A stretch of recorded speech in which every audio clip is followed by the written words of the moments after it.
안녕하세요. 이정 노무사입니다. 반갑습니다.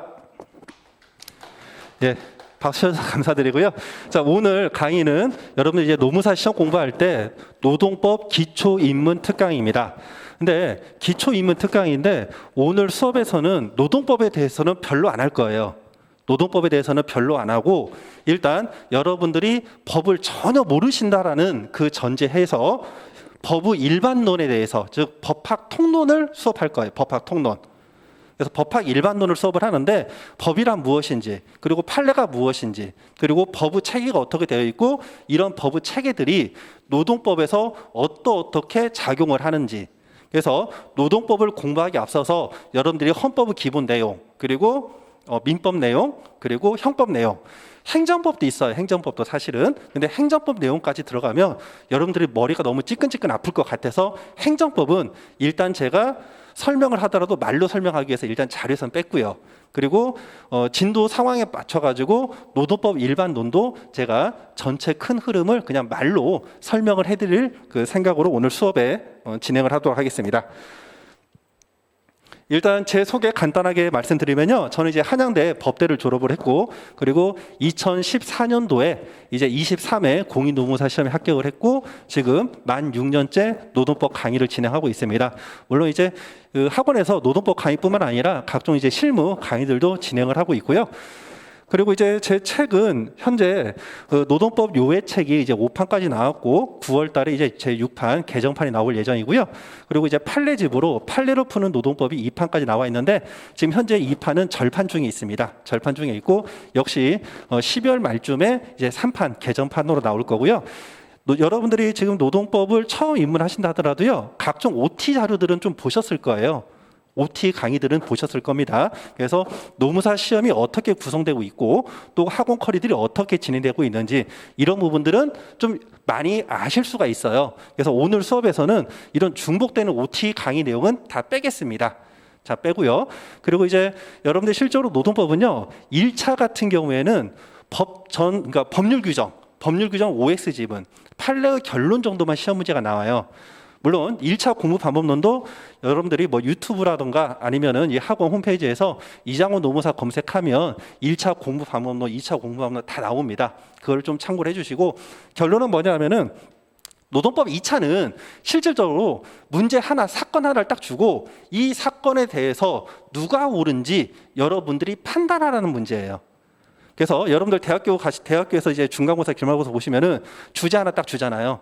주제 하나 주고 이거 써라. 백지 주잖아요, 백지. 근데 노무사 시험은 그냥 단문형, 서술형, 논술형 이런 시험 문제가 아니라 사실관계, 갑과 을이 나와요. 갑과 을이 나와서 사실관계 이렇군 저렇군 막 나오고 나서 이거 누가 옳으냐, 누구 주장이 옳으냐 이걸 판단하는 거죠.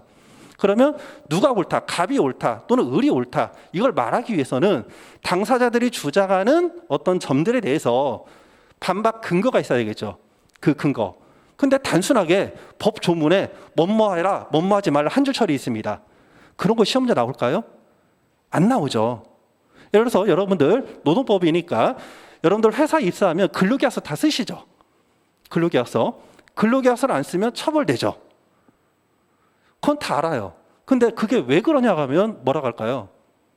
근로기준법 제17조에 따르면요. 사용자는 근로자한테 근로조건 등을 명시해야 되고요.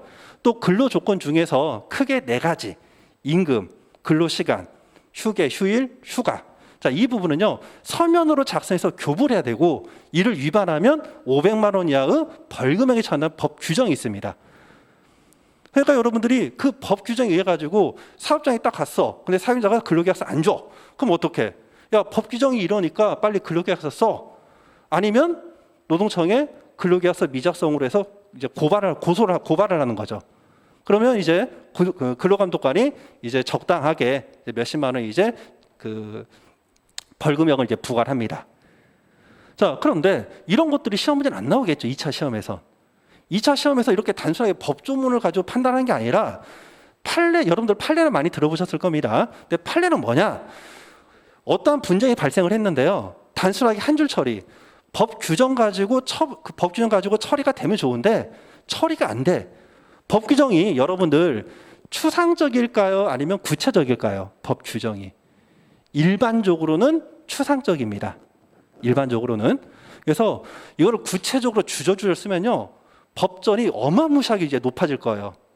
아마도 잠실에 있는 월드타워 이상은 그냥 올라갑니다. 자, 그러다 보니까 법 규정으로 이런 걸 다 만들 수가 없으니까 법에서는 뼈대만 만들고 이 법을 어떻게 해석하고 어떻게 적용할 것인지 여기에 대해서는 대법원에 있는 법원에 있는 판사들이 이제 판결하는 거죠. 그래서 누적된 실무 법리가 판례라고 하는 겁니다. 판례. 그래서 실질적으로 2차 공부하실 때는 여러분들이 이 판례 내용, 판례는 당연히 법전에 없는 내용이죠. 이거를 암기해서 사실관계에 적용해서 법적 판단을 하는 그런 법 전문가를 양성하는 시험이 공인노무사 시험이고요. 그리고 실적으로 공인노무사에서 제일 중요한 과목이 노동법이고, 또 실무적으로 여러분들이 공인노무사에 합격해서 이제 소위 필드에 나가서 일을 하실 때도 법에 관한 내용, 판례에 관한 내용을 모르시면 노무사로 활동을 못 하세요. 그럼에도 불구하고 지금 이 공인노무사 시험은 상대평가긴 한데 이제 표준 점수제라는 좀 독특한 채점 방식을 도입을 해서 이제 내가 전략 과목을 열심히 공부를 했어요. 근데 그 과목이 좀 쉽게 나왔어. 그래서 남들이 다 시험을 잘 봤어. 그러면 내가 내공이 높아도 상대의 점수가 떨어지고, 또 내가 상대적으로 공부가 약한 과목인데 시험이 어렵게 나서 남들이 다 못 봤다. 점수가 올라가요. 참 희한한 시험 제도예요. 그러다 보니까 여러분들이 자꾸만 분량을 줄이고만 연습을 합니다. 여러분들 인생을 책임지는 시험인데요, 남들이 안 하는, 남들이 모르는, 남들과 차별화될 수 있는 나만의 노하우, 나만의 필살기를 여러분들이 준비하는 게 아니라 남들보다 더 적게 이렇게 분량을 계속 쳐요. 강사님들도 그런 경향들이 있고, 왜? 수험생들이 욕을 하니까. 근데 이거는 사실 잘못된 접근 방법입니다. 여러분들이 인생을 책임지는 그 공인노무사 시험이기 때문에 이게 몇 개월 가지고 합격을 하면 좋은데 그거는 완전히 도박이에요. 도박. 여러분들의 인생 시간 낭비, 돈 낭비가 될 수 있는 가능성이 굉장히 크고요. 2차 시험 같은 경우에는 실제 경쟁률이 10대 1이 넘어가요. 10대 1이. 대한민국 시험 중에서 2차 경쟁률이 제일 높은 시험이 공인노무사 시험입니다. 보통 3대 1이에요. 2차 시험은. 보통 3대 1인데 2차 시험은 10대 1이에요. 그러니까 여러분들이 그냥 남들 하니까 한번 해볼까? 경력 사다리를 한번 이쪽 한번 타볼까? 올림픽 정신으로 접근하시면 정말 시간 낭비, 돈 낭비고요.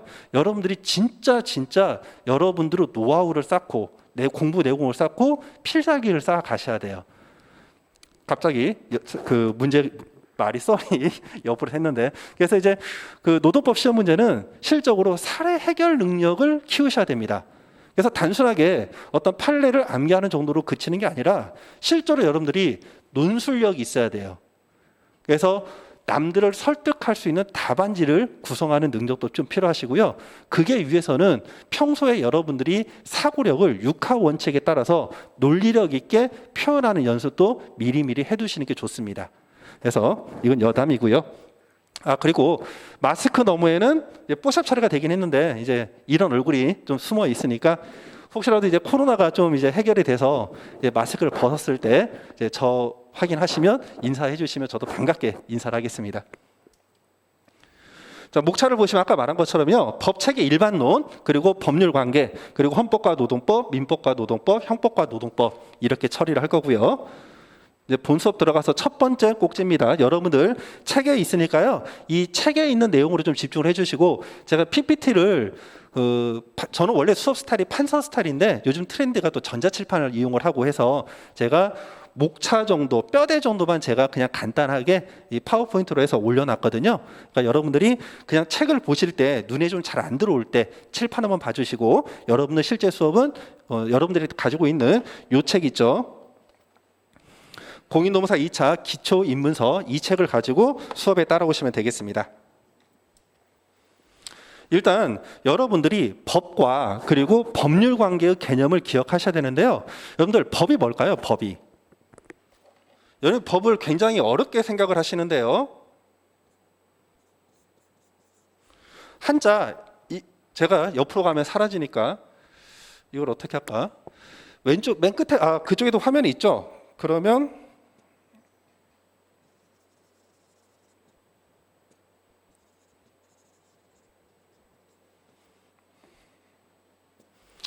자, 우리가 법이라고 하는 건요, 한자로 이렇게 쓰죠. 법. 혹시 이거 법 중고등학교 한자는 다 하셨죠? 이 법을 쪼갤 수가 있겠죠. 그럼 이 왼쪽에 있는 게 삼수변이죠. 물수자. 그리고 요게 뭐죠? 갈 것자죠. 갈 것자. 그래서 법의 뜻은 뭐죠? 물이 흘러간다죠. 물이 흘러간다. 물이 어떻게 흐르죠? 밑에서 위로 올라가나요? 아니죠. 위에서 밑으로 흐르죠. 중력이 있잖아요. 밑에서 아래로 흘러요. 그게 법이래요. 그게 법. 그러니까 법은 뭐냐면은 상식이에요. 상식. 그래서 자연현상에서 발생하는 여러 가지 규칙들, 변하지 않는 것, 어떠한 경우에 있어 변하지 않는 것, 이런 것들을 우리가 자연법이랍니다. 자, 그런데 우리가 지금 원시 시대가 아니잖아요. 그렇죠? 지금은 문명이 발달한 사회생활이죠. 사회생활을 할 때 일정한 질서가 필요하겠죠. 그 질서를 잡기 위해서 이 자연법과 같은 규칙을 만드는 거죠. 그 규칙이 뭐라고 하나요? 그 규칙을 우리가 실정법이라 합니다. 실제로 적용되는 어떤 사실상의 법에서 실정법이라고 하는 거예요. 그러면 이 실정법이 여러분들 조금 일반적인 얘기인데, 이 법의 존재 형식에 따라서 여러분들 사회시간에 다 배웠을 거예요. 성문법과 불문법이 있습니다. 그래서 보통 이제 대륙계라고 해서요, 독일이나 프랑스 이쪽은 종이로 된 법전이 있어요. 이걸 성문법이라고 하고, 이제 영국 그리고 미국 같은 경우에는 불문법으로 가요. 판례주 불문법. 그래서 이 법의 개념은 실적으로 이런 실정법 내용에서 국가의 강제력을 수반하는 사회 규범으로 작용을 합니다. 그래서 규칙인데, 여러분들 우리가 게임 룰도 규칙이죠. 친구와 간에 약속하는 것도 규칙이죠. 근데 게임들을 어겼다고 해가지고 여러분들이 친구한테 그냥 소위 욕은 얻어먹어도 무슨 여러분들이 어떤 신체적인 어떤 제한이라던가 불이익을 당해 안 당해요? 그런 건 안 당하잖아요. 근데 법이라고 하는 거는 국가 질서를 유지하기 위해서 만든 강제 규정이기 때문에 이를 어겼을 때 여러분들이 불이익을 당한다는 겁니다. 자, 그리고 법률 관계를 보시면은 이 법률 관계는 이렇게 주어진 법에 의해서 적용되는 생활 관계, 이걸 우리가 법률 관계라 해요. 자, 그러면 이 법률 관계는 여러 가지의 법률 관계로 생활 법률 관계로 나눠질 수가 있어요. 그럼 이제 여러분들이 법 체계를 보시는데, 이 법 체계는 크게 공법이 있고요. 그리고 사법이 있고 사회법으로 구성이 됩니다. 법을 나누는 유형은요, 기준에 따라서 여러 가지가 있는데, 제가 공법, 사법, 사회법으로 나눈 그 기준은 적용 대상입니다. 그래서 이 공법이라고 하는 거는 국가 권력과 개인 간에 적용되는 법이에요. 국가 권력과 개인 간에. 자, 그리고 이 사법이라고 하는 거는요, 사인과 사인 간에, 개인과 개인 간에 적용되는 그 법입니다. 그리고 사회법은 원칙적으로는 사법 영역이에요. 사법 영역인데, 여러분들 뉴스 같은 데 보면 좀 있는 사람들이 갑질하잖아요. 당사자 간에 자유롭게 의사결정에 따라서 뭔가를 하라고 하면 없는 사람이, 좀 더 아쉬운 사람이 있는 사람에게 뭔가 좀 더 굽신거리고 뭔가 부당한 어떤 요구에 대해서도 어쩔 수 없이 응할 수가 있겠죠. 그러니까 원래 이 개인 간에 적용되는 사법 관계인데, 힘의 우위가 있다 보니까 이 힘의 우위에서 약자에 있는 자를 보호하기 위해서 국가 권력이 일정 부분 개입을 합니다. 그 개입하는 부분이 사회법이라고 해요. 사회법. 자, 그래서 이 공법 중에서 여러분들이 기본적으로 아셔야 되는 부분이 헌법, 그리고 형법, 그리고 행정법이 있습니다. 자, 헌법은 뭐냐면요, 여러분들 제가 부당하게 여러분들 이제 신체 자유를 구속을 합니다. 예를 들어서 제가 여러분들 다 나가셨는데 한 분만 제가 놓고 문을 잠가 버렸습니다. 여러분들 여기 갇혔어요. 자, 그런 경우에 여러분들은 어떻게 하나요? 일반적으로 저한테 손해배상 청구할 수도 있겠죠. 근데 제가 만일에 강사가 아니라 만일에 경찰이었어요. 경찰. 그럼 이제 어떻게 할 건데? 손해배상 청구하고 뭐 하고 하나요? 그냥 다 체계가 있는 거예요. 근거가 있어야 돼요. 그러면 여러분들이 기본적으로 이 헌법에는요, 신체의 자유가 있어요. 신체의 자유.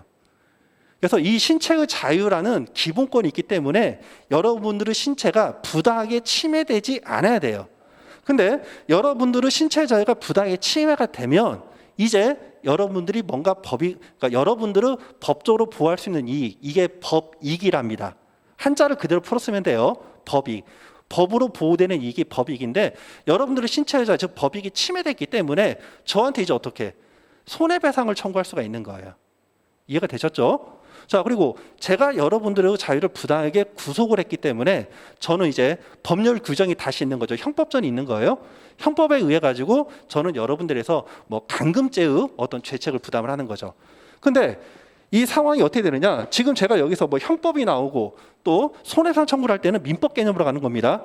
그런 개념이 나오는데 이게 그냥 각각 떨어져 나오는 게 아니라 이 헌법부터 위에서부터 쭈르륵 내려오는 거예요. 이 헌법에는 뭐가 있냐면 국민의 기본권을 규정을 하고 있고요. 그리고 국가 통치 구조가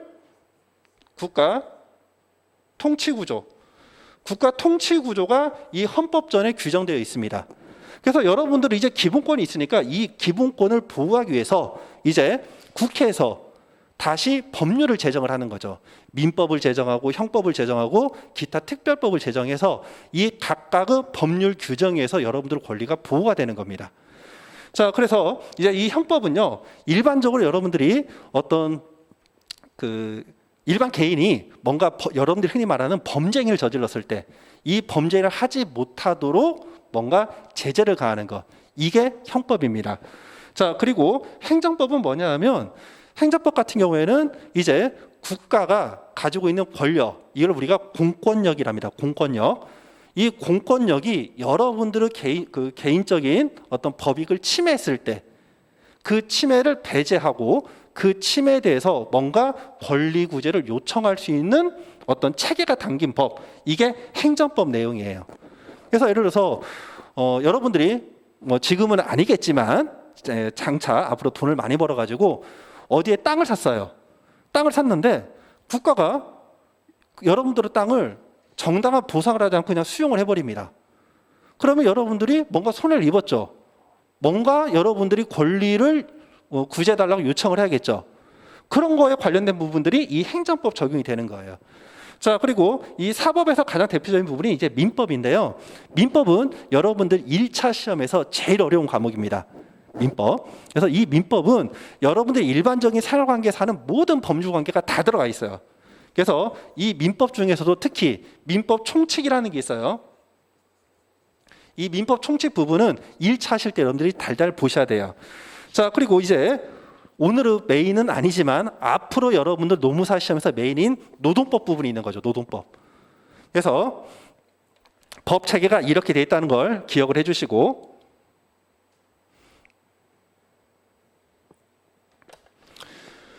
자, 그러면 이제 우리가 법률 관계를 나오는데요. 어떤 사법이 적용되는 관계를 사법관계, 공법이 적용되는 관계를 공법관계를 하죠. 그러면 노동관계 법령이 적용되는 관계를 뭐라고 할까요? 개인적으로 적용되면 근로관계. 여러분들 근로자잖아요. 근로관계. 그리고 어떤 노동자 집단이 있겠죠. 노동조합. 노동조합과 사행자의 관계, 이런 것들을 우리가 노사관계라고 합니다. 그래서 여러분들이 배우는 노동법 체계는요, 크게 노동법 1과 노동법 2로 나눠지는데, 노동법 1은 개별 근로자들이 입사해서 퇴사할 때까지 발생할 수 있는 제반 사항을 규정한 부분이 이 근로기준법이고요. 그리고 노2 부분은 개별 근로자의 관계가 아니라 개별 근로자들이 뭉치겠죠. 그래서 이 뭉친 노동자 단체, 노동조합과 사행자의 관계를 규정한 법, 이게 노2에서 노동조합 및 노동관계 조정법이라고 합니다. 그래서 큰 체계가 이렇게 되어 있고요. 자, 그러면 우리가 법 체계는 위에서부터 내려온다 했죠. 헌법이 먼저 나와요. 자, 헌법이 먼저 나오고 그리고 나서 노동법이 나옵니다. 근데 관계를 보시면은 헌법 32조는 어떤 내용이냐면 근로권리가 규정되어 있어요. 근로권리. 근로권리. 여러분들 책에 다 같이 있는 부분이 없는 부분도 좀 있구나. 제가 모든 내용들을 자료로 만들어 놓지 않았으니까 편하게 들으시기 바랍니다. 이 32조는 근로권리인데, 근로권리는 이렇게 정되어 있습니다. 모든 국민은 근로할 권리를 갖는다 되어 있죠. 여러분들 일하는 게 좋나요? 일하는 거? 일하는 거 싫죠? 자, 일하는 거 싫은데 그걸 권리래요. 자, 근데 여러분들이 나중에 결혼을 해가지고요, 배우자가 있고 자녀들이 있어요. 여러분들이 일을 안 하면 가족들이 굶어요. 그럼 여러분들 일하기 싫으니까 일 안 하고 그냥 여러분들 의무 그냥 방치할 거예요? 아니죠. 가족들에 대해서 내가 책임을 져야 되죠. 그럼 어떻게? 저 일할 수 있도록 해주세요. 요청할 수가 있어야 되겠죠. 그래서 근로 권리라고 합니다. 그래서 여러분들 이 근로 권리는요, 권리이자 우리가 의무로 규정되어 있죠. 의무, 근로 권리 32조에 있습니다. 그리고 이 헌법 33조는 뭐라고 되어 있냐면 모든 근로자는 근로 조건 향상을 위해서 자주적으로 단결하고 단체 교섭하고 단체 행동을 갖는다고 규정되어 있어요. 이거는 이제 노동 상권이랍니다. 노동 상권. 자, 제가 사용자고요. 여러분들이 근로자입니다. 자, 제가 최저임금만 지급을 합니다. 최저임금은 정말 시간당 임금을 법에서 최소한 이만큼 주라고 한 거죠. 제가 아까 여기 사회법 내용이 있었다고 했잖아요. 만일에 사회법 영역이 없다라면 제가 어떻게 할까요? 제가 일할 자리가 한 자리밖에 없어요. 근데 여러분들이 지금 다 배고파. 그러면 저 이거 일할 사람 손 들어주세요 하는데 여러분들이 이제 다 같이 경쟁에 들어가겠죠. 어떻게? 인건비를 더 밑으로 내리겠죠. 더 밑으로.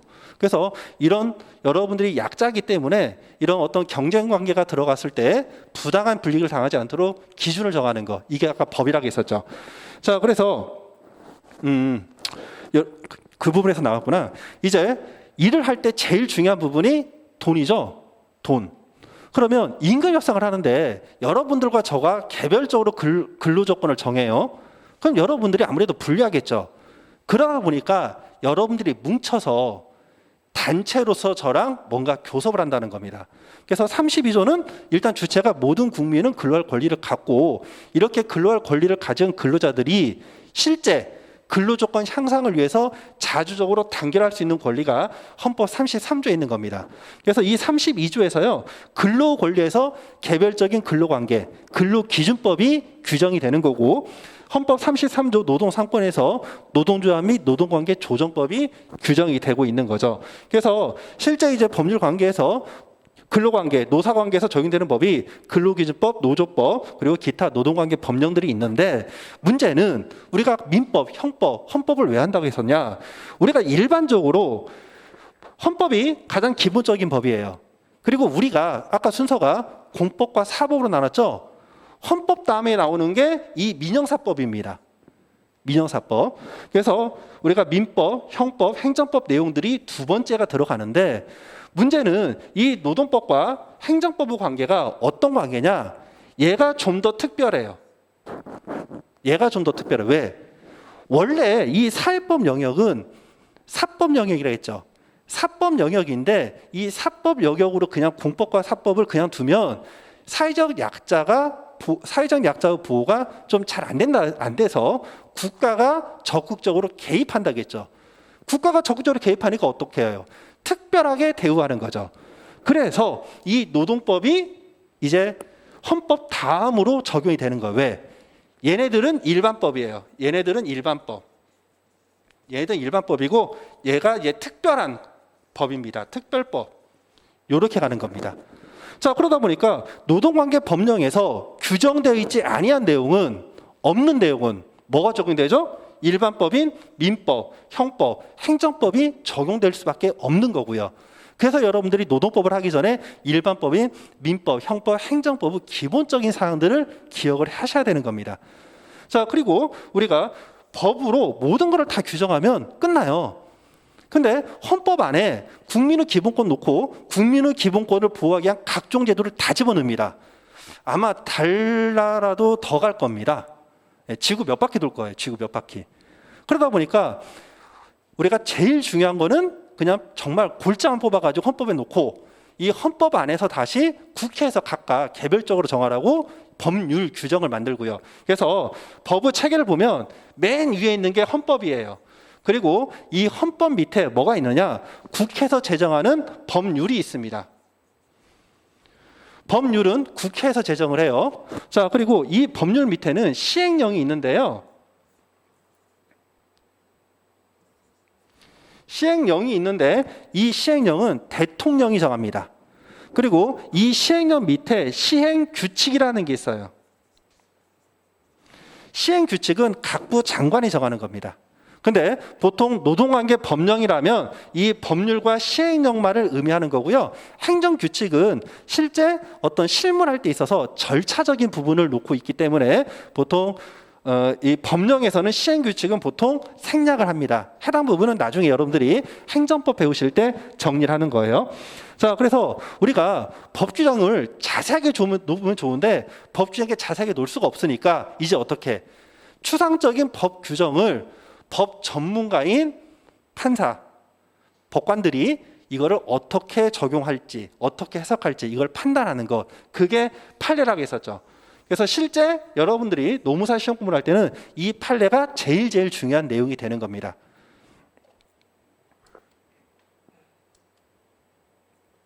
자, 이제 개별법으로 갑니다.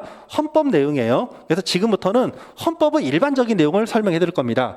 여러분들 보통 인권이 있다고 하죠. 그래서 여러분들 검색해 보시면요, 뭐 노동인권 교육 이런 것들도 있고요. 뭐 그래서 인권과 기본권과 용어가 나오는데 구분을 하셔야 돼요. 자, 여러분들 외국인이 국내에 들어왔어요. 외국인을 내국인과 동일하게 보호할까요? 상식적으로? 아니죠. 근데 외국인은 사람이에요, 동물이에요, 짐승이에요? 외국인도 사람이죠. 그러면 비록 국적은 대한민국 국민이 아닌 외국인이지만 똑같은 사람이라면 사람으로서 똑같이 처우를 해줘야겠죠. 국적이 달라서 우리한테 세금 낸 적도 없어. 그러면 대한민국 국민과는 뭔가 차이가 있어야겠죠. 그런 부분이 어디서 나오냐? 이 권리의 성격에 나옵니다. 그래서 인권은 인간의 권리고요. 기본권은 국민의 권리입니다. 내용이 틀려요. 자, 그래서 여기 보시면 인권은 인간으로서 당연히 가지는 권리를 의미합니다. 그러니까 외국인도 인간이니까 인권을 갖겠죠.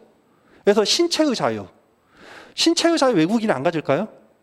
외국인이 신체의 자유가 없다라면 외국인 들어오면 우리가 그냥 감금시키면 돼요. 감금시켜도 법적인 책임을 안 져요. 근데 그러면 우리가 뭐 돼? 처벌되잖아요. 즉 외국인도 우리가 인간이기 때문에 권리를 갖고 있는 거고요. 자, 다만 기본권은 우리가 대한민국에서 대한민국 헌법에 실질적으로 성문화 시켜가지고 대한민국 국민 간이 갖는 권리라고 놓은 것. 예를 들어서 여러분들 헌법에 선거권 규정되어 있습니다. 선거권. 외국인이 우리나라 와가지고 선거할 수 있어요? 못하죠. 그렇죠? 그래서 어떤 청구권이라던가 이런 부분들은 국민의 권리예요. 외국인은 인정이 안 됩니다. 자, 그리고 이제 이 어려운 내용이 하나 나오는데 기본권은 이거 기억해 암기해 주세요. 답안지에 쓰는 건 아닌데 여러분이 나중에 행정법 공부할 때 굉장히 큰 도움 됩니다. 기본권은 이중적 성격이라는 걸 기억을 해주세요. 답안지에 쓰는 내용은 아닌데 법 체계를 이해하실 때 굉장히 큰 도움이 돼요. 자, 이 기본권 이중 성격은 뭐냐 하면 첫 번째는 주관적 공권으로서 성격을 갖고 있고요. 두 번째는 객관적 법 질서로서 성격을 아울러 갖습니다.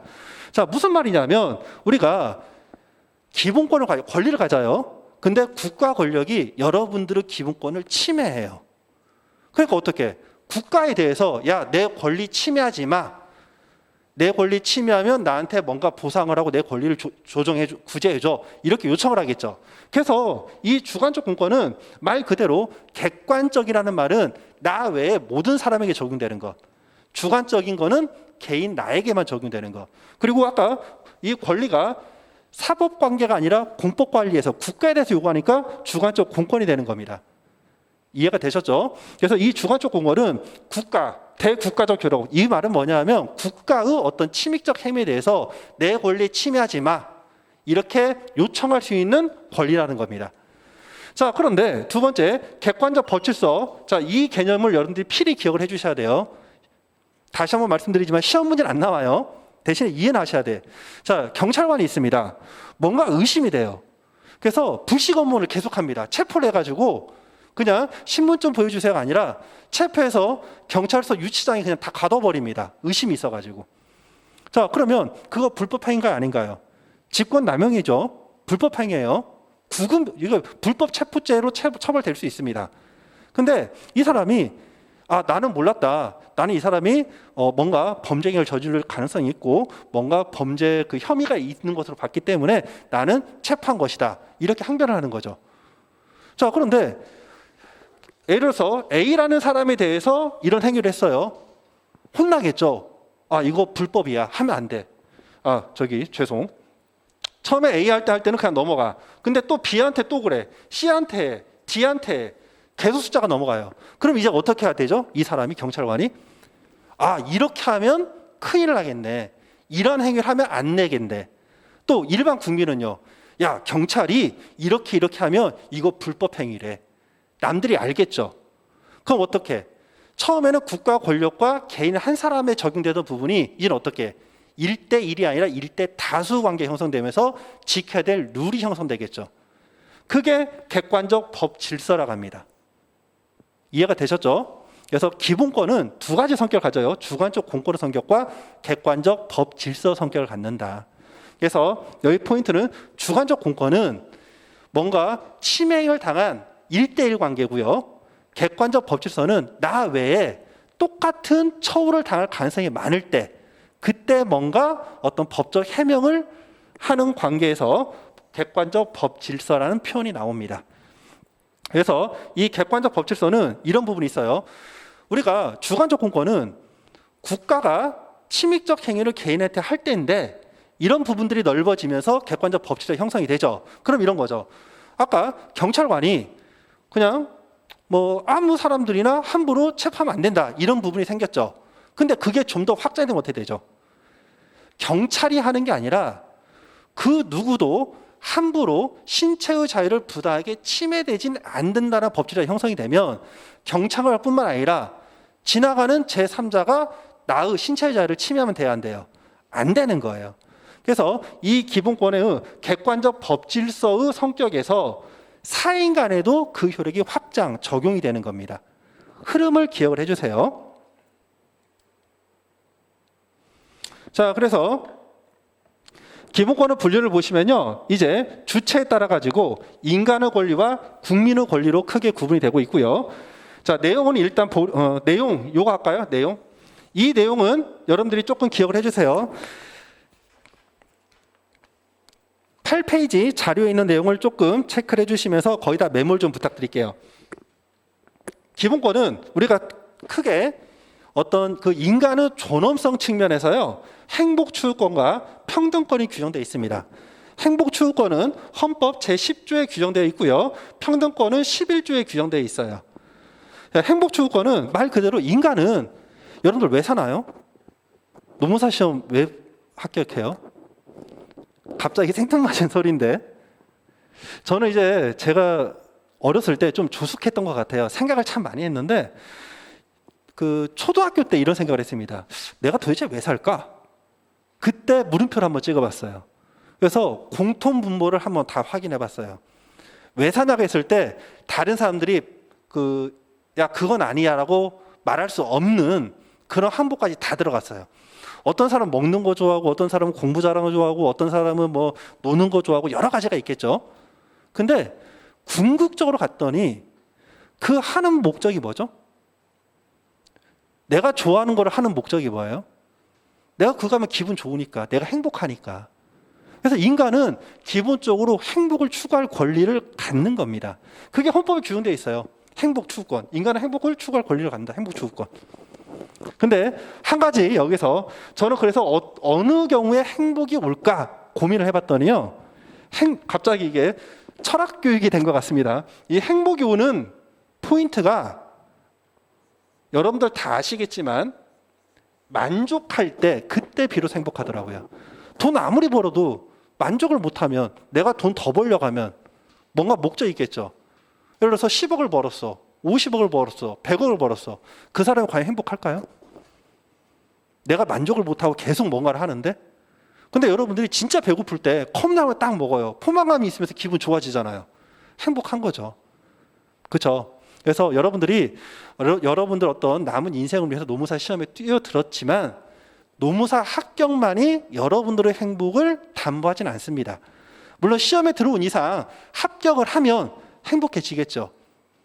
행복해집니다. 근데 노무사 시험 합격해도 다시 행복이 지속되는 건 아니에요. 수험생 입장에서 합격했을 때 행복한 거고요. 노무사 합격하면 다시 뭔가 목표를 설정하고 그 목표가 이루어졌을 때, 노무사가 되어서 여러분들이 하고 싶은 걸 했을 때, 뭔가 성취가 되었을 때 행복이 지속되는 거죠. 네, 쉽게 말하면 여러분들이 계속 노력하는 삶을 사셔야 된다는 얘기입니다. 자, 그리고 평등. 이 평등은 굉장히 중요한 건데요. 여러분들은 인간이 평등하나요? 이거 참 웃긴 말입니다. 여러분들 인간이 평등해요? 네, 제가 이런 말 하면은 이제 저보고 뭐 보수라고 하면서 뭔가 지탄할 수 있는데요. 사실 인간은 평등하지가 않죠. 평등권이 우리가 어디서 나왔나요? 프랑스에서? 프랑스에서 평등권이 어디서 나왔죠? 일단 전제 군주 세력이 있죠. 원래 전제 군주 세력이었죠. 전제 군주 세력이었는데 이제 상인들, 이제 지금으로 치면 이제 회사인 거죠. 회사. 그 사람들이 경제적인 부를 축적을 하는데 정치적으로 힘이 없어.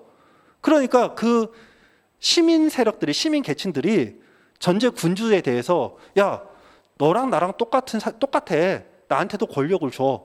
이렇게 요청한 게 평등권이에요. 그리고 이런 평등권이 있을 때 이 시민계층 밑에 있는 공장 노동자들한테 이 시민계층들이 자기들이랑 똑같이 처우했어요? 안 했어요. 그렇지 않았다고요. 자, 여러분들 평등하면요, 노무사 시험에 들어온 이상 모든 사람들이 노무사 자격증 따야 되죠. 인간이 평등하면. 누구는 왜 국가가 노무사 합격증 주고 누구는 안 줘? 똑같은데, 평등한데. 그렇죠? 여러분들은 노력이 다르고요. 그리고 여러분들이 이제 공부하는 어떤 시간, 이런 부분이 다 다르죠. 즉, 다시 말하면 이때 평등이라는 것은 절대적인 평등이 아니라 상대적 평등입니다. 그래서 노무사 시험 합격권을 정해놨어요. 여러분들이 공부 노력을 해서 똑같은 그 순위에 도달했어. 그럼 어떻게? 이 순위에 도달한 사람들에게는 다 합격증 줘야 되죠. 그게 평등이에요. 아셨죠? 그래서 이 평등은 노동관계법령에서 가장 기본이 되는 법 원칙입니다. 그래서 이런 부분들이 근로기준법 제6조에 따르면요, 근로자는 성별, 국적, 신앙, 사회적 신분 등에 의해서 차별적 처우를 봐서는 아니 된다는 거예요. 그런 내용이 있고, 여러분들 뉴스 보시면 이런 거 있죠. 정규직과 비정규직이 똑같은 일을 하는데 급여가 달라요. 그러니까 비정규직 급여를 올려주라는 거죠. 이런 것들이 어디서 나온다? 이런 평등권은 헌법상 가치에서 나오는 겁니다. 자, 그리고 자유권적 기본권이 나와 있는데 이 자유권적 기본권에서 가장 대표적인 게 신체의 자유가 있고요. 여러분들이 여기서 기억하셔야 될 거는 거기다 간단히 메모하세요. 결사의 자유, 그리고 결사의 자유와 표현의 자유, 이거 두 개만 좀 써주세요. 결사의 자유와 표현의 자유, 요거 써주세요. 자, 결사의 자유는 뭘까요? 뭉치는 거예요. 뭉치는 것. 뭔가 집단을 이룰 수 있는 권리가 결사의 권리입니다. 자, 그리고 표현의 자유는요, 뭔가를, 여러분들의 의사를 뭔가 알릴 수 있는 것, 이런 것들이 표현의 자유입니다. 자, 그리고 경제적 기본권에서는요, 제가 판사하기가 조금 애매하니까 메모를 그냥 할게요. 경제적 기본권에서는 여러분들 헌법 15조 직업 선택의 자유, 그리고 23조 재산권, 그렇게 메모를 좀 해주세요. 15조의 직업 선택의 자유, 그리고 재산권, 이런 부분이 있고요. 자, 정치적 기본권, 청구권적 기본권, 이런 것들은 여러분들이 좀 생략을 할게요. 우리 노동법하고는 관계가 없으니까.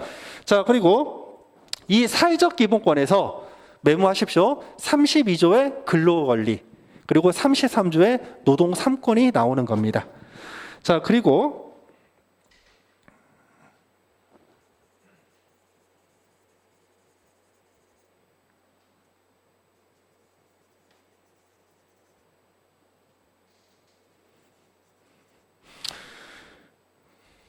좀 어려운 편이 나와요. 구체적 권리와 추상적 권리 개념이 나오는데 내용이 좀 어려운데 이해만 하고 넘어가시면 됩니다. 구체적 권리부터 할게요. 이게 쉬우니까. 구체적 권리는 헌법에 뭔가 법익을 부여하는 권리가 있는 거예요. 그래서 이러한 권리를 침해하면 곧바로 권리구제 신청을 할 수가 있어요. 자, 예를 들어가지고 여러분들 신체의 자유가 있다겠죠. 이 신체의 자유는 구체적 권리예요. 그래서 이 신체의 자유를 침해하면 여러분들이 손해배상 청구 같은 게 가능합니다. 근데 추상적 권리는 뭐냐면은 말 그대로 뼈다귀밖에 없는 거예요. 이 추상적 권리는요, 다른 말로 보충 입법이 필요하다. 보충 입법이 필요.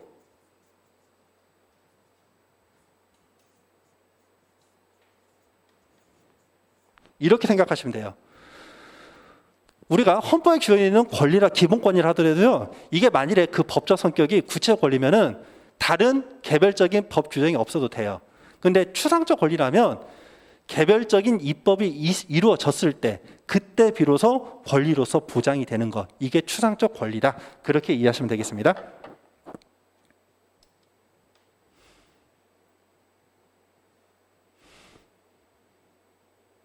지금 여기 했던 내용이네요.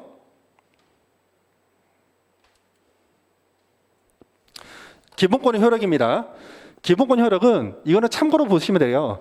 여러분들 권리가 있는데 권리가 무용지물은 안 되죠. 권리가 있으면 이 권리를 내가 행사할 수 있고, 권리가 침해당했을 때 뭔가 보호 조치를 요청할 수 있어야 되겠죠. 즉 이런 것들을 권리 효력이라는데, 이 기본권이 헌법 규정에 의해서 바로 직접 적용된다. 이걸 우리가 직접적 적용설이라고요.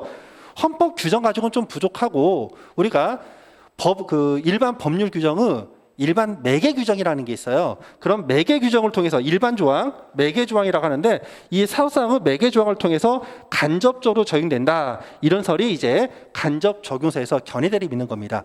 결론은 헌법상 권리 성격에 따라 가지고 직접 적용되는 법 규정도 있고요, 간접 적용되는 법 규정도 있다. 이 정도만 알고 가시면 될 것 같아요.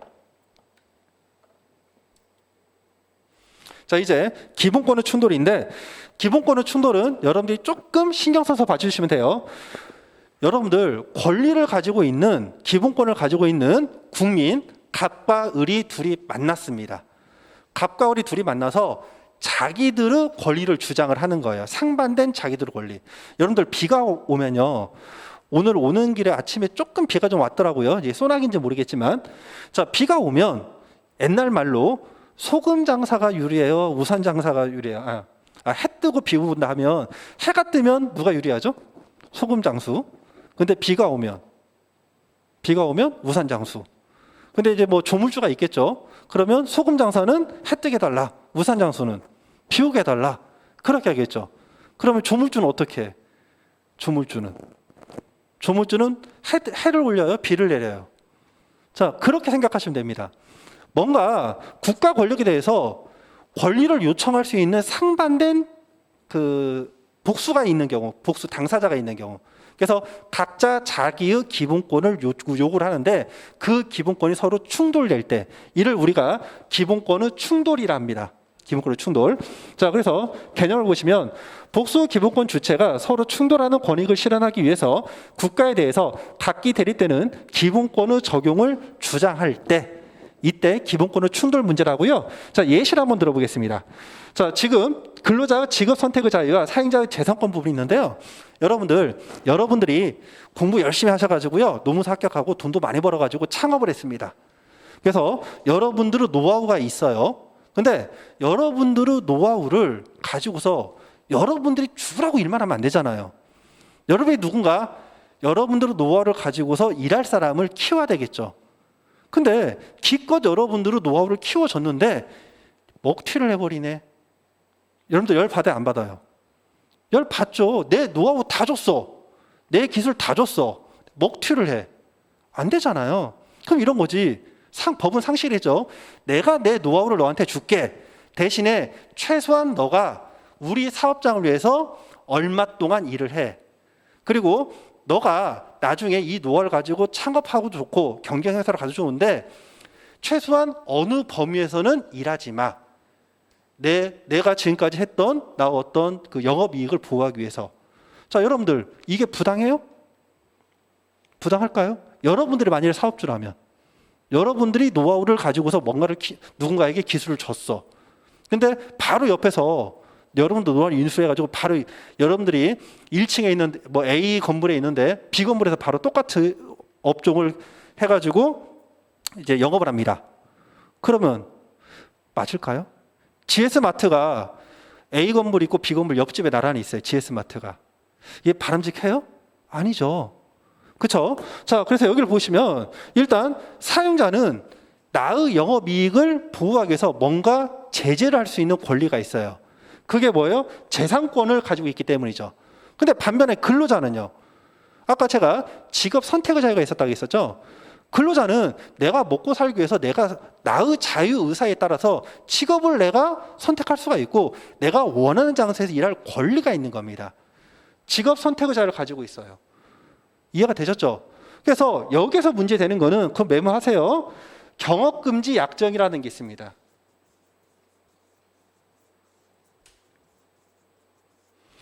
자, 그래서 여러분들 회사 다니시는 분들은 다들 아시겠지만은 회사에서 회사의 영업 비밀과 관련된 회사의 부활 가치가 있는 이익과 관련된 어떤 그 업무 내용을 다루고 있는 직원들은 이 사업장과 사업장의 어떤 일정 범위 안에서 일정 기간 안에 똑같은 일을 하지 못하도록 하는 약정을 체결할 수가 있어요. 이게 경업금지 약정입니다. 그래서 이 경업금지 약정이 원칙적으로는 유효한데 예외적으로서 무효인 경우가 있어요. 예외적으로. 그건 조금 이따 설명을 다시 한번 드리겠습니다.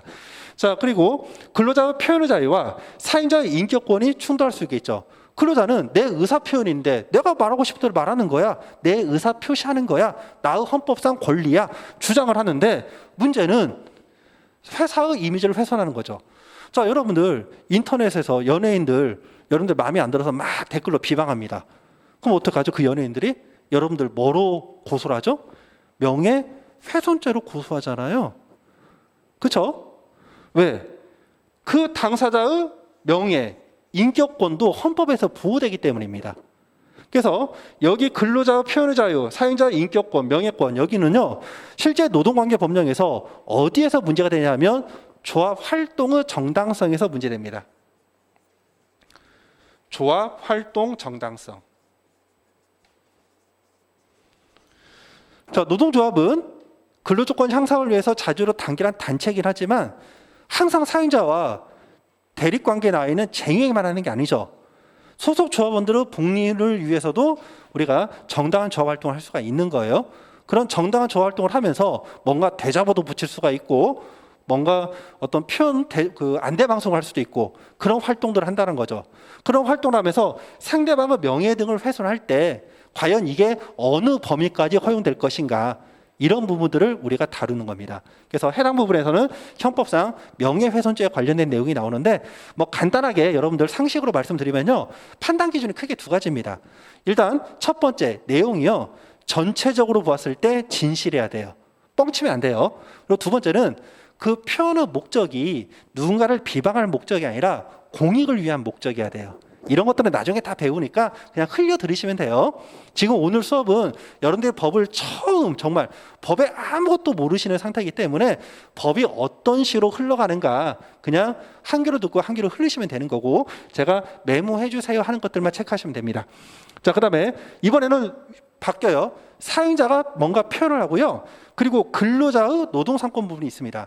자, 여러분들 부당노동행위라고 간단하게 메모 한번 해볼까요? 부당노동행위. 헌법 33조에 따를 때 근로자는 근로조건 향상을 위해 자주로 단결하고 단체 교섭하고 단체 행동을 할 수 있는 권리를 갖는다 해서 단결권, 단체 교섭권, 단체 행동권 이를 노동상권이라 한다고 했었죠.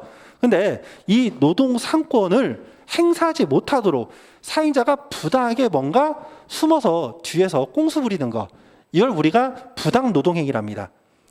부당한 노동행위를 한다 해서 부당노동행위. 그래서 여러분들 뉴스 보신 분들은 있겠지만은 이제 노동조합을 없애기 위해서 뭔가 회사 사용자와 야합을 해가지고 뭔가 컨설팅을 해가지고 처벌받은 어떤 뭐 노무법인도 있어요. 뭐 이제 제가 공식적으로 얘기하는 건 그렇지만 요거 뉴스 보신 분은 아실 거예요. 갑자기 좀 썰렁한 얘기를 해서 죄송합니다. 자, 그래서 결론은 뭐냐면 이 사용자가 근로자들이 예를 들어서 쟁행을 하려고 지금 모여 있어요. 사무실에. 노조 사무실에 모여 있습니다. 자, 우리 주장을 했는데 이거 주장 받아들이지 않으면 우리 단체 행동하겠습니다. 지금 코로나 시절에 쟁행하거나 집회하면 안 되겠지만 이렇게 쟁의회견 하겠다고 합니다. 나가서 으쌰으쌰 하겠다고 합니다. 그랬더니 사용자가 야, 지금 너네들이 하는 거 말도 안 되는 거야. 너네들 하는 거 지금 불법 파업이야. 그리고 지금 우리 회사 입장이 이래. 이거를 노조 사무실에서 지금 조합원들이 모여 있는데 회사 직원이 가가지고 거기서 그걸 설명을 하고 야, 조금만 좀 참고 좀 협조 좀 해줘. 이렇게 부탁하는 표현을 할 수가 있느냐가 문제인 거죠. 자, 우리가 회사 입장에서는 파업이 불법이라는 것을 뭔가 설명하고 우리 회사의 정책이 지금 이러이러하니까 좀 협조를 해달라고 요청을 하는 입장이니까 표현의 자유에 해당해요. 근데 노동조합 입장에서는 조합원들 모아놓고 그렇게 얘기를 하면 조합원들 마음이 흔들리겠죠. 야, 듣고 보니까 좀 그러네. 파업하는 게 좀 문제가 있겠네. 집에 갑니다. 집에 가면 노동조합은 우리가 아까 첫 번째가 뭐였죠? 단결권을 간다고 했죠. 단결력이 흐트러지잖아요. 그러니까 사유자가 노조 사무실 와가지고 뭔가 자기네 회사 설명을 했는데 그 결과 노동조합의 단결권이 깨지는 거죠. 그러니까 이게 서로 충돌이 된다는 거예요.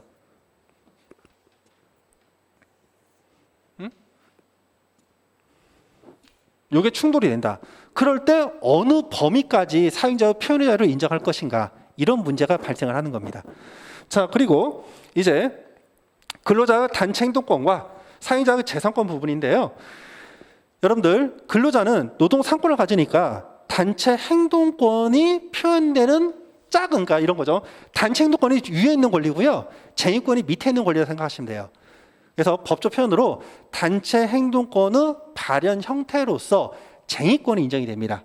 쟁의권. 그래서 여러분들 뉴스 보시면은 이제 뭐 금속노조라든가 기타 뭐 공공운수노조 뭐 파업하잖아요.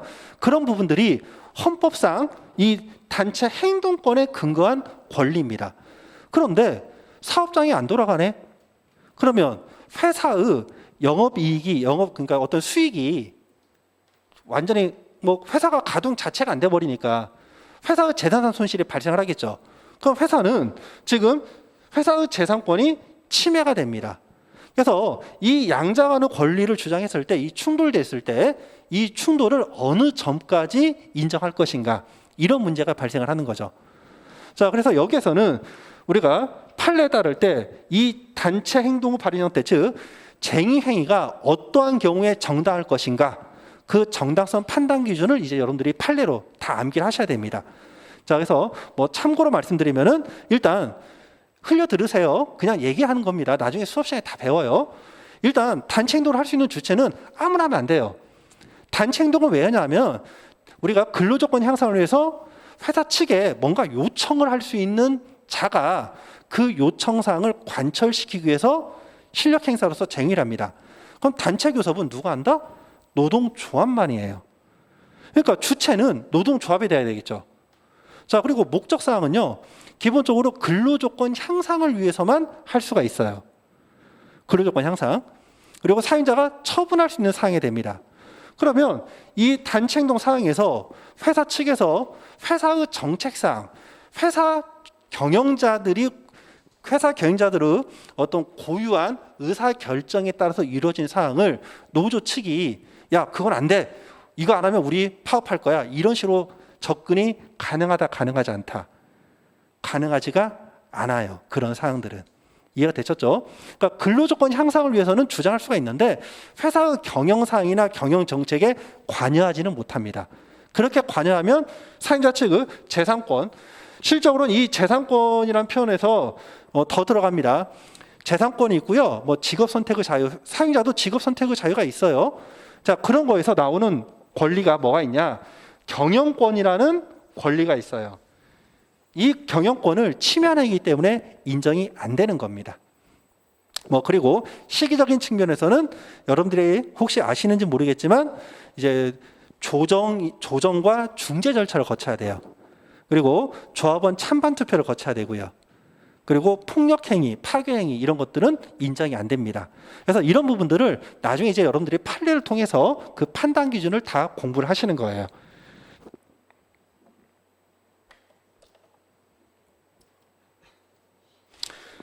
자, 그래서 기본권이 충돌했을 때 이제 해결 원칙인데 이거는 그냥 제가 참고로 놓는 겁니다. 노동법에서는 문제가 안 되고요. 크게 이익 형량에 의한 해결이 있어요. 이익 형량은 뭐냐 하면 보호될 수 있는 권리가 두 개가 있죠. 쌍방간에 두 개가 있는데 그냥 제로섬 원칙입니다. 제로섬. 위에 있는 원칙이 그냥 무조건 윈. 이렇게 되는 거예요. 그래서 여기 보시면 상위 기본권 우선 원칙과 그리고 인격적 가치 우선 원칙 이렇게 되어 있습니다. 자, 예를 들어서 한 가지 예를 한번 들어볼게요. 기본권 중에 신체의 자유가 있고요. 재산권이 있죠. 신체의 자유, 재산권. 자, 우리가 뭐 표현이 좀 그런데 집을 가는데요. 뭔가 이상한 사람이 나를 쫓아옵니다. 이상한 사람이. 골목길을 가는데 인적도 드물어요. 그러다 보니까 도와달라고 하기 위해서 이제 대문을 막 흔드는데 문이 잠겨 있죠. 근데 이제 마지막 순간에 내가 굉장히 위협을 느껴가지고 타인의 집을 내가 몸으로 밀쳐서 자물쇠를 부수고 그 집에 들어가서 도와주세요 외쳤습니다. 그러면 지금 그 집에 들어간 사람은 자신의 신체의 자유를 보호하기 위한 거죠. 근데 자물쇠가 부서진 집주인은요. 자기 집은 지금 대문이 지금 부서졌잖아요. 그렇죠? 자, 그러면 그 행위 자체를 봤을 때 두 가지 측면이 나와요. 첫 번째 측면은 뭐다? 어쨌든 간에 타인에 대해서 뭔가 피해를 입힌 거죠. 그럼 형법상 물건을 부쉈기 때문에 손괴죄의 구성 요건에 해당합니다. 손괴죄로 처벌될 수가 있어요. 또 두 번째, 민사상 재산상 손해를 끼쳤잖아요. 손해배상을 해줘야 되는 책임이 있는 거예요. 일단 두 가지가 발생을 합니다. 자, 그런데 지금 이익을 조절하는데 여러분들 재산이 우선이에요? 아니면 개인의 신체의 완전성이 우선이에요? 돈이 먼저예요? 사람이 먼저예요? 사람이 먼저죠. 그러니까 이러한 경우에는 형법상 긴급한 표현은 좀 어렵습니다. 긴급한 위난이라고 하는데 그러니까 긴급한 위험을 피하기 위해서 타인에게 뭔가 피해를 입혔을 때 형사상 처벌되지 않는다는 법 규정이 있어요. 그게 뭐다? 긴급 피난이라는 법 조문이 있습니다. 긴급 피난. 그래서 긴급한 위난을 피하기 위해서 타인에게 재산상 손해를 끼쳤다 하더라도 처벌되질 않아요. 이해가 되셨죠? 그러니까 그런 부분들이 여기서 나온다. 이 헌법에 있는 기본권이 서로 충돌됐을 때 좀 더 위에 있는 기본권을 보호하기 위한 겁니다. 자, 그러면서 형법상 처벌은 안 되지만 그렇다 해서 민사상 손해배상을 면할 수는 없는 거죠. 자, 이런 부분들이 다 헌법부터 체계적으로 내려오는 거예요. 자, 두 번째는 규범조화적 해석에 의한 해결인데요. 그 중에 이제 여러분들 과잉 금지 원칙, 그래서 비례 원칙 이 부분은 꼭 기억을 해주시기 바랍니다. 비례 원칙. 이거는 나중에 여러분들이 그 헌법재판소 판례를 볼 때 꼭 필요한 내용들이에요. 비례 원칙. 그래서 이 부분은 뭐냐면 제로섬이 아니라 서로 윈윈 전략으로 가는 거죠. 서로 양보하는 겁니다. 어느 한쪽 기본권 주체의 이익만을 다 무조건 제로섬으로 보호하는 게 아니라 서로 갑도 을도 서로 일정 부분 줄이라는 거죠. 자, 예를 들어서 근로자들은 노동 상권으로서 단체 교섭권이 있다겠죠. 단체 교섭을 해요. 사용자에게 뭔가를 요구를 합니다. 근데 이 권리가 무한대로 요구할 수 있는 것이냐? 그렇지가 않다라는 거죠. 왜? 사용자도 경영권을 가지니까. 그래서 이 비례 원칙에 따라서 절충안을 어떻게 잡는다? 근로조건 향상을 위한 사항에서 그리고 사용자가 처분할 수 있는 사항에 대해서만 단체 교섭을 하고 그 외에는 인정되지 않는다. 이렇게 서로 윈윈할 수 있는 절충점을 찾는 것. 이런 것들이 규범조화적 해석에 의한 해결이라고 합니다. 자, 그리고 이 과잉금지 원칙을 보시면은 책에 제가 메모가 돼 있는지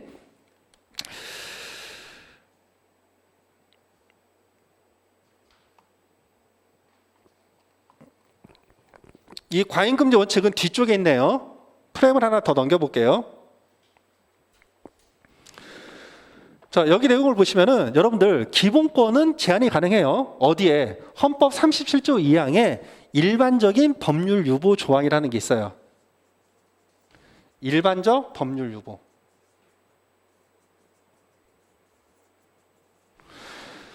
자, 메모 좀 부탁드릴게요. 우리가 지금 일반적 법률 유보라는 개념이 나왔기 때문에 조금 어려운 말 좀 더 쓰겠습니다. 자, 일반적 헌법 유보 네 가지를 쓸 거예요. 일반적 헌법 유보. 자, 두 번째 개별적 헌법 유보. 그리고 일반적 법률 유보, 개별적 법률 유보 이렇게 쓸게요. 자, 첫 번째 개별적 헌법 유보, 일반적 헌법 유보, 개별적 헌법 유보, 그리고 일반적 법률 유보, 개별적 법률 유보. 자, 우리가 권리는 헌법에 규정되어 있는데요. 헌법에 의해서 직접적으로 도출되는 권리를 우리가 구체적 권리라고 했고, 일정한 법률이 필요한 걸 우리가 추상적 권리라고 했었죠. 그 연계선상입니다. 자, 그래서 이 권리도 법에 의해서, 법률에 의해서 인정되는 분이 있고, 권리를 제한도 가능합니다. 그런데 일반적 헌법 유보는요, 존재하지 않습니다. 헌법 규정에 의해 가지고 일반적으로 권리를 제한할 수 있다는 표현인데 이건 없고요. 개별적인 헌법 유보는 인정됩니다. 개별적 헌법 유보. 자, 그래서 명예훼손에 관련돼 가지고 우리가 표현의 자유가 인정되는데 타인의 명예를 훼손하는 행위는 우리가 인정 안 됩니다. 헌법 규정이 있어요. 자, 그리고 지금 여기 나와 있는 일반적인 법률 유보인데 이 일반적 법률 유보 내용을 보시면 사회 시간에 다 배운 건데, 자, 요즘엔 또 사회를 선택 안 하시는 분들도 있죠. 우리가 이과로 가시면 내용을 보시면 모든 국민의 자유와 권리는 국가 안전 보장, 질서 유지, 공공복리를 위해서 필요한 경우에 한해서 뭐로만 국회에서 제정하는 법률로만 제한이 가능하고요. 특히 제한하는 경우에 그러한 권리의 본질적인 내용을 침해할 수 없다, 이렇게 되어 있습니다. 이 부분은 기억을 좀 해주시기 바랍니다. 헌법 37조 제2항 내용이에요. 그래서 이 내용을 좀 더 세분을 하면요, 첫 번째 목적상으로는 세 가지 목적으로 제한이 가능하죠. 국가안전보장, 질서유지, 공공복리입니다. 자, 그러면 노동관계법률 할게요. 지금 근로자 그리고 노동조합은 어떤 권리를 갖죠? 노동상권을 갖는다고 했었죠.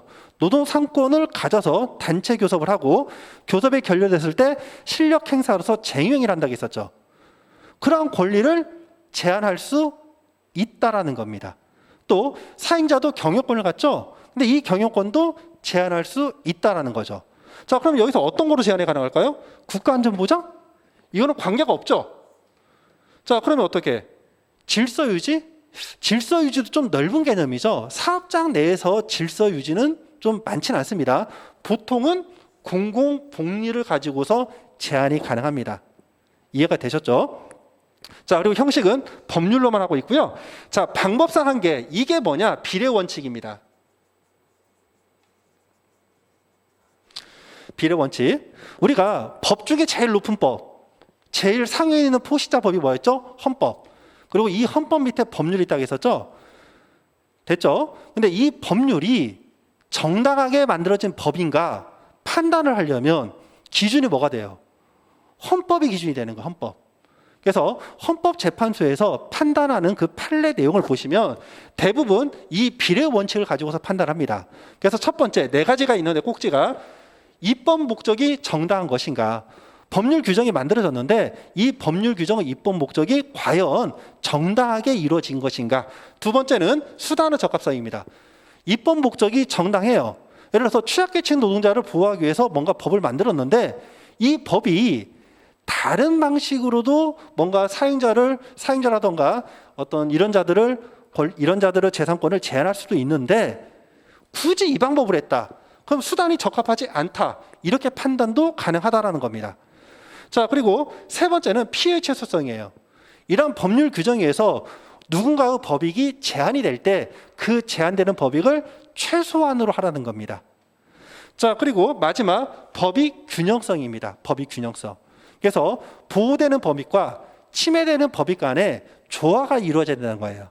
자, 이런 네 가지를 가지고서 해당 법률 규정이 헌법에 위반되는 여부를 판단합니다. 그래서 비례 원칙은 여러분들이 나중에 노동법이라던가 기타 해당 법률 규정이 정당하냐 여부를 판단할 때 반드시 봐야 되는 내용이니까 얘는 꼭 기억을 해주세요. 자, 그리고 내용상한계에서 권리는 제한하지만 가장 본질적인 권리는 제한할 수가 없습니다. 본질적인 내용은, 그러니까 뼈다귀, 핵심적인 부분, 이런 부분들은 제한이 안 된다. 그렇게 보시면 되고요. 왜 안 넘어가?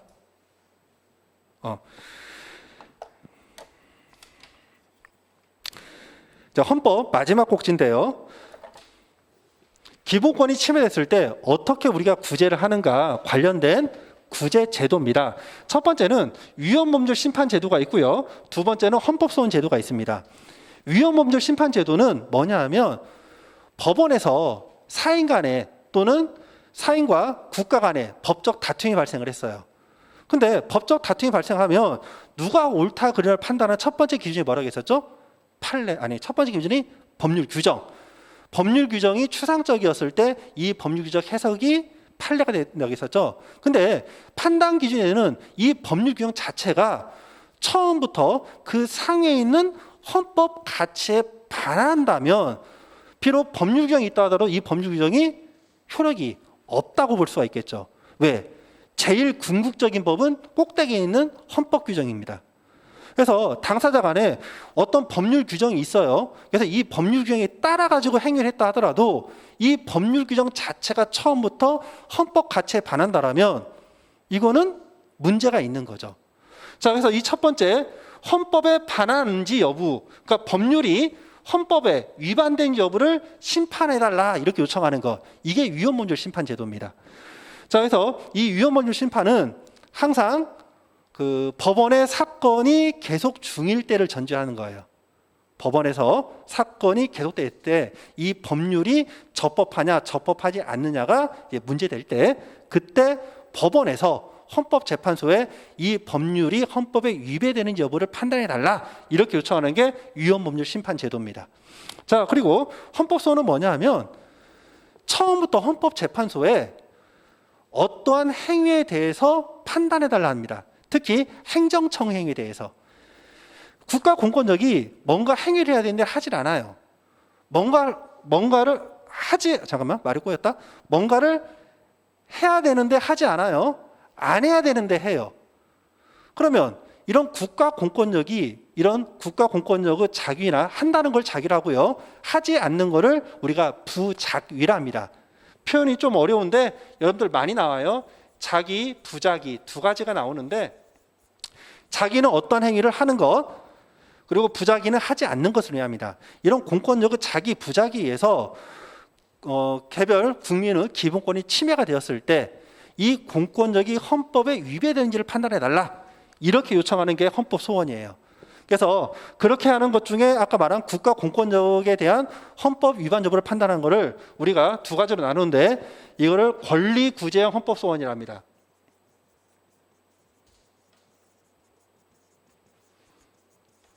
권리구제형 헌법 소원이라고요. 여기서 위헌법률 심판이 있는데 법원에서 이 법률 규정이 헌법에 반하는지 판단해 달라고 저 대신에 헌법재판소에 신청해 주세요 요청을 합니다. 근데 법원이 판단하더니 야 이거는 법적으로 문제가 없어 해서 그걸 각하시켜 버립니다. 자, 그러면 거기에 대해서 뭔가 구제 절차가 필요하겠죠. 그래서 이런 경우에는 직접 헌법재판소에 헌법소원을 제기합니다. 이걸 뭐라고 하느냐, 위헌법률 심판형 헌법소원이랍니다. 위헌법률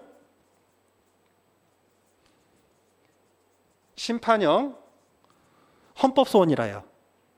자, 그리고 또 이런 게 있죠. 지금 법률 규정 이 부분에 대해서는 헌법재판소가 판단하는데요. 법률 밑에 있는 것, 그래서 시행령 규정이 법률에 반한 여부를 또 판단할 수 있겠죠. 자, 그거는 어디에서 권을 갖냐 하면 대법원에 갔습니다. 그래서 대법원이 명령규칙 심사권을 갖습니다. 명령규칙 심사권. 그래서 시행령이 법률 규정에 위배된 여부는 어디에서 판단한다? 대법원에서 판단을 합니다. 자, 여기까지가 여러분들이 노무사 시험 공부하시면서 최소한 아셔야 되는 헌법 일반론을 제가 설명해 드렸고요. 자, 이제 쉬는 시간 갖고 조금 더 훨씬 어려운 민법 부분 정리하도록 하겠습니다.